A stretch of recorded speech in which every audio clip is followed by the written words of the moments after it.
ఈ రోజైతే కానీ కనకదుర్గ కాళీమాత అమ్మవారి ఆలయంలో ఉన్నాము. ఈ ఆలయంలో ప్రత్యేకత ఏంటంటే అమ్మవారు దాదాపుగా 8 నుంచి 10 అడుగుల ఎత్తు ఉండేటువంటి కాళికా అమ్మవారి విగ్రహం అయితే ఈ ఆలయంలో ఉంది. ఈ ఆలయంలో ఓన్లీ కాళీమాతే కాకుండా ఆంజనేయ స్వామి, వైద్యనాథ స్వామి, అదేవిధంగా ఇంకా చాలామంది దేవతామూర్తులు అయితే ఈ ఆలయంలో కొలువై ఉండడం అయితే జరిగింది. సో ఈ ఆలయంలో మెయిన్ దేవతామూర్తి అయినటువంటి కాళికామాతని ఎప్పుడు ప్రతిష్ఠించారు, ఇక్కడ ఈ కాళికామాతని పూజించడం ద్వారా ఎటువంటి విశేషమైన లాభాలు చేకూరుతాయి అనే విషయాలను అయితే ఇక్కడ ఈ ఆలయ ప్రధాన అర్చకులను అడిగి తెలుసుకుందాం. అదేవిధంగా ఈ ఆలయంలో ఏ రోజు ఎటువంటి ప్రత్యేకమైన కార్యక్రమాలు జరుగుతాయో కూడా తెలుసుకుందాం రండి. ఇక్కడ మనకి అక్కడ చూసుకుంటే అక్కడ వైద్యనాథ స్వామి ఉంటే కనుక ఇక్కడ మనకి నార్మల్ శివలింగం అయితే ఉంది. ఇక్కడ కూడా నందితో కూడుకున్నటువంటి శివలింగం. ఈ శివలింగం ప్రతి ఒక్క శివలింగానికి కూడా మనం స్వయంగా పూజా కార్యక్రమాలు నిర్వహించవచ్చు, అభిషేకాలు నిర్వహించవచ్చు, ధూపదీపాలు మనమే స్వయంగా చేసుకునే అవకాశాన్ని అయితే ఈ గుడిలో మనకి ఇక్కడ ఉన్నటువంటి ఆచార్యులు మనకి ఇక్కడ ఉన్నటువంటి పంతులు గారు వాళ్ళు మనకు అవకాశాన్ని కల్పిస్తున్నారు. సో అదేవిధంగా ఇక్కడ మనం చూసుకుంటే కనుక ఇక్కడ వెంకటేశ్వర స్వామి జయ విజయాలతో పాటు కూడా లోపల అయ్యప్ప స్వామి విగ్రహం, అలా అన్ని చాలా విగ్రహాలు, ఇక్కడ చాలా దేవతామూర్తులు అయితే ఇక్కడ ఉండటం జరిగింది. సో మనం ఈ గుడి తర్వాత మనకి ఇక్కడ చూసుకుంటే కనుక ఇక్కడ మనకి కనకదుర్గ అమ్మవారి దేవాలయం కూడా ఉంది. సో ఆ కనకదుర్గ అమ్మవారిని ఎప్పుడు ప్రతిష్ఠించారు, అదేవిధంగా అమ్మవారి విశిష్టత ఏంటి, ఏ ప్రత్యేకమైన రోజుల్లో మనకి ఇక్కడ పూజా కార్యక్రమాలు నిర్వహిస్తారు అన్నది అయితే కనుక మనం పంతులు గారి మాటల్లోనే అడిగి తెలుసుకుందాము. నమస్కారం అండి. శ్రీనివాసమ్మ స్వామి, మన అంటే ముఖ్యంగా మనకి ఇక్కడ అమ్మవారి ప్రతిష్ఠ అన్నది ఎప్పుడు జరిగింది, ఇక్కడ ఏ సంవత్సరం నుంచి? 2001. ఓకే, 1 year అక్కడ తడకలో వేసి ఉండే టీన్లు వేసిన తర్వాత ఇక్కడ ఈ రూమ్ కట్టాను చిన్నది పక్కన, అమ్మవారు ఉండని అక్కడ పెట్టిండు. మహారాజు ఉండే జ్ఞానానంద సరస్వతి మహారాజు పేరు. ఆయన శిష్యుని నేను ఒక్కనే, ఎవరు లేరు ఇక్కడ. వేరే వాళ్ళు భక్తులు ఉన్నారు కానీ సేవ చేసే వాళ్ళు మాత్రం నేను ఒక్కనే ఉన్నాయి. ఇప్పటిదాకా ఉన్నాను 24 years సోషల్ వర్క్. ఓకే, అంటే మనకి ఇక్కడ అమ్మవారు కనకదుర్గ అమ్మవారితో పాటు ఇంకా ఏ దేవతామూర్తులు ఇక్కడ ఉన్నారు? ఫస్ట్ కనకదుర్గమ్మ ఇంట్లో ఉండే, ఇదే విగ్రహం అందులో ఉండే. శంకరుడు, నంది, శనీశ్వరుడు, సుబ్రహ్మణ్య స్వామి, ఇవన్నీ ఒకటి డెవలప్మెంట్ అయ్యి ఇక రూములు కూడా లేకుండే. నాగేంద్ర ఇప్పుడు 135 విగ్రహాలు ఉన్నాయి. సంతానం లేని వాళ్ళు సంతానం కావాలని కోరుకున్నారు. పాపనో బాబు పుడితే ఒక విగ్రహం మేము ప్రతిష్ఠిస్తాం. అంటే బాబు పుట్టిననుకో పూజలు చేసి అన్నదానం పెట్టి ప్రతిష్ఠ చేసినాం. అట్లా 135 ఉన్నాయి. ఈరోజు మనకి మంగళవారం మూలన ఇక్కడ అటువంటి సుబ్రహ్మణ్యేశ్వర స్వామికి అయితే కూడా భక్తులు విశేషమైన పూజా కార్యక్రమాలు నిర్వహించడం జరుగుతుంది. పాలాభిషేకం, అదేవిధంగా దీపం, ఇవన్నీ కూడా స్వామివారికి సమర్పించడం జరుగుతుంది. ఇందాక మనకి ఆయన పంతులు గారు చెప్పినట్టు విధంగా ఎవరికైతే సంతాన ప్రాప్తి లేదో వాళ్ళు ముడుపులు కట్టి అదేవిధంగా పోములు కడుతూ ఇక్కడ ఒకవేళ వాళ్ళకి సంతానం కలిగితే కనుక నాగుల్ని ఇక్కడ ప్రతిష్ఠించడం అయితే జరుగుతుందని చెప్పేసి మనకి చెప్పడం జరిగింది. సో ఇక్కడ చూసుకుంటే కనుక మనకి ముఖ్యంగా సుబ్రహ్మణ్యేశ్వర స్వామి విగ్రహాలు అయితే కూడా మనకి చాలానైతే ఉన్నాయి. సో భక్తులు ప్రతి మంగళవారం కూడా ఇక్కడికి వచ్చి విశేషంగా సుబ్రహ్మణ్యేశ్వర స్వామిని పూజించడం అయితే కనుక జరుగుతోంది.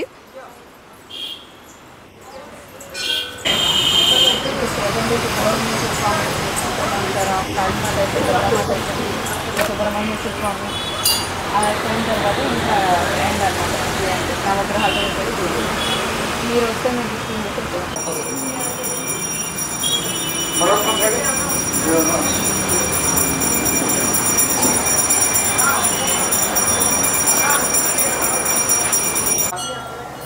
మూర్యాని కాని బాబాన్ బాంతాని చాతాని తాని లక్ష్మీపదేమ దేవామోహం బాబకర్మాహం పాపాత్మా పాపసంతాత్రాయమాన్ దేవా సన్నాంగ.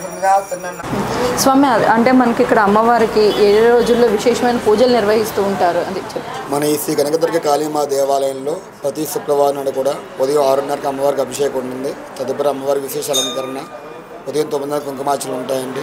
అదే రకంగా ప్రతి శుక్రవారం కూడా మధ్యాహ్నం పూట అన్నప్రసాద కార్యక్రమం ఉంటుంది. భక్తులు ఎంతమంది వచ్చినా కూడా వాళ్ళకి లేదనకుండా అన్నదాన కార్యక్రమం చేస్తుంటారు కమిటీ వారి చేత. అదే రకంగా ప్రతి ఒక్క పౌర్ణమి కూడా అమ్మవారికి విశేషంగా పొద్దున్న అభిషేకం, సాయంత్రం 6:30కి హోమం ఉంటుందండి. అదేవిధంగా అమావాస్య రోజున కాళీమాత అమ్మవారికి అభిషేకం, సాయంత్రం విశేషంగా హోమం ఉంటుందన్నమాట. ఈ రకంగా కార్తీక మాసం కాబట్టి ప్రతిరోజు కూడా ఉదయం పూట స్వామివారికి అభిషేకం, శుక్రవారం పూట ఏమో అమ్మవారికి అభిషేకం, అదే రకంగా సోమవారం ఖచ్చితంగా ప్రతి సోమవారం అభిషేకం ఉంటుంది.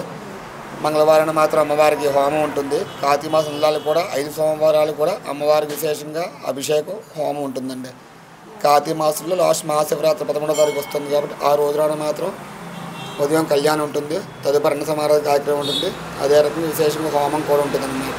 అంటే మనకి ఇక్కడ శ్రీచక్రాన్ని కూడా ప్రతిష్ఠించారు. సో శ్రీచక్రాన్ని ఎవరు ప్రతిష్ఠించారు? గతంలో మహారాజు ఒక ఆయన ఉండేవారన్నమాట అండి.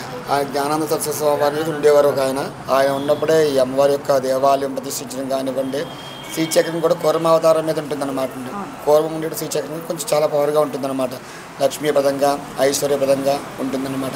అదే రకంగా ఈ యొక్క దేవాలయంలో దుర్గా అమ్మవారు కూడా చాలా వైభవంగా ఉండేటువంటి అమ్మవారు కాబట్టి ఈ జనాలు కూడా ఉన్న కోరికలతో ఖచ్చితంగా అమ్మవారి దగ్గరికి వచ్చి దర్శనం చేసుకుని అనుకున్న కోరికలు నెరవేరుతాయి కాబట్టి దేవాలయం కూడా దినదినాభివృద్ధి చెందుతూ సంతోషంగా ఉంటుందండి. అమ్మవారికి బ్రహ్మోత్సవాలు ఎప్పుడు అవుతుంది? అమ్మవారి దసరా నవరాత్రి బ్రహ్మోత్సవాలు ఉంటాయండి. ప్రతిరోజు కూడా అమ్మవారి విశేష అలంకరణ ఉంటుంది, ప్రతిరోజు నిత్యాభిషేకం ఉంటుంది.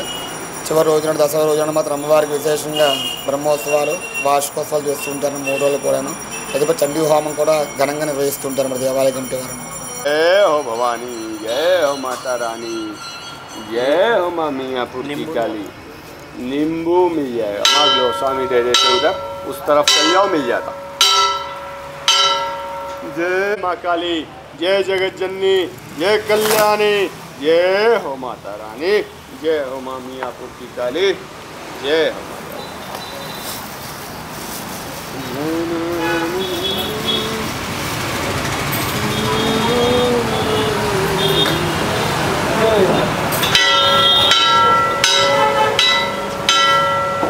जय भवानी, जय भवानी, जय भवानी।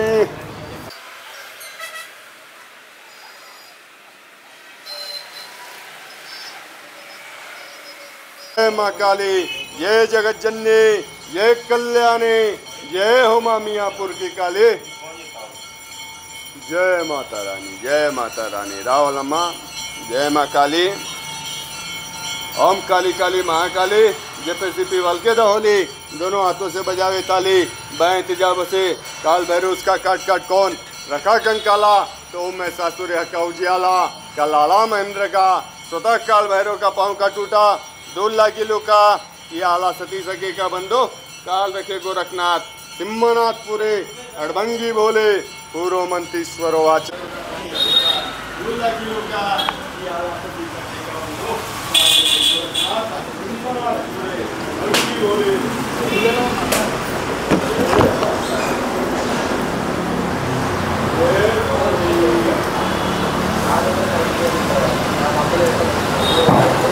जपसीपी वलके होली, दोनों हाथों से बजावे ताली, बाएं तेजा बसे, काल भैरव उसका काट काट कौन, रखा कंकाला तो हो, मैं सासुर का उजियाला, कलाला मैं। స్వామి, అంటే మనకి అమ్మవారి విగ్రహ ప్రతిష్ఠ ఎప్పుడు జరిగింది? ఇక్కడ ప్రతిష్ఠించడానికి ముఖ్యమైన కారణం ఏమిటి? 40 years బ్యాక్ స్వామి, మా మహారాణి గారు కళల్లో తల్లి రావడము, తల్లి నాకు ఈడ స్థానాన్ని ఇవ్వండి అని చెప్పడం వల్ల తల్లిని స్థాపించడం జరిగింది. అప్పటి నుంచి చాలామంది చాలా విధంగా ప్రయత్నించినాం, చాలా కష్టపడినాం, చేసి ఇంతవరకు ఈ స్థాయి వరకు రావడం జరిగింది. చండీకాళి రూపంలో తల్లిని పూజించబోతుంది. తల్లి మహిమ అనేది ఇప్పుడు చాలామంది భక్తులకు మీరు అడగొచ్చు. ఇక్కడ వచ్చిన వాళ్ళు ఎప్పుడు ఖాళీగా వెళ్ళలేరు స్వామి. వచ్చిన వాళ్ళు కంపల్సరీ ఒక కొద్ది రోజులు ఇటు అటు కానీ కంపల్సరీ వాళ్ళకి ఫలితం అనేది దొరుకుతుంది మన దగ్గర. అదే కాకుండా అన్నదానాలు కూడా నడుస్తూ ఉంటుంది. చాలా భక్తులు వస్తూ ఉంటారు సేవలకు, అన్ని విధాలుగా సౌకర్యాలు కూడా వాళ్ళు మనకు అందిస్తూ ఉంటారు స్వామి. అలానే అమ్మవారికి ఎటువంటి విశేషమైన పూజలు నిర్వహిస్తారు? ప్రత్యేకమైన రోజులు ఎప్పుడండి? అమ్మ అవి మన అభిషేకము మంగళవారము, శుక్రవారము, అమావాస్య పున్నం రోజు కంపల్సరీ చేయటం జరుగుతుంది. మనకు స్పెషల్ అభిషేకాలు మనకు ఆదివారం రోజు మేము చేస్తాం. స్పెషల్ అభిషేకాలు. అలానే అమ్మవారు ఉగ్ర రూపం కాబట్టి శాంతింప చేయడానికి మీరు ఎటువంటి ప్రత్యేకమైన పూజలు నిర్వహిస్తారు? సాత్విక తరంగానే పూజిస్తాం మేము, తాంత్రిక తరంగా మేము పూజించము. తల్లి ఈయన్ని మేము శాంతి ఇచ్చడానికి అభిషేకాలు మేము చేస్తూ ఉంటాము. హోమం కంటిన్యూగా హోమాలు మేము చేస్తూ ఉంటాము. ఆ విధాలుగా తల్లిని మేము చాలా చల్లగా చూస్తూనే ఉన్నారు. రూపం తల్లిది ఎట్లా ఉంది, ఇప్పుడు వచ్చిన వాళ్ళందరికీ మంచిగా ప్రశాంతంగా మంచిగా ఉండాలనేసి తల్లి ద్వారా ఆశీర్వాదం దొరుకుతుంది. అంటే అదే మేము చూస్తున్నా ఇక్కడ నిత్యం ఇలాగా అగ్నిహోత్రం పెట్టున్నారు కదా, దీనికి ఏమైనా ప్రత్యేకమైన కారణం ఉందంటారా? అంటే ఎప్పటికీ తల్లిని మనం కూల్ చేయడానికి, అంటే చల్లగా ఉంచడానికి, ప్లస్ హోమాలు నడుస్తూ ఉంటుంది. తల్లి దగ్గర అది ఉండాలి కాబట్టి, లేకపోతే ఉగ్ర రూపంలో ఉంటుంది. చల్లారడానికి అది మనకు వన్ టైప్ ఆఫ్ చెప్పాలంటే యాంటిమెంట్ అనుకోండి. ఇంకా ఓకే. అండ్ అలానే మనకి అమ్మవారితో పాటు ఇక్కడ ఉన్న దేవతామూర్తులు, మిగిలిన ఎల్లమ్మ గారు ఉన్నారు, ఎల్లమ్మ స్వామి. నెక్స్ట్ మన కాలభైరవ్, బటుక్క భైరవ్ ఉన్నారు. అట్లనే శివస్వామి ఉన్నారు బయట.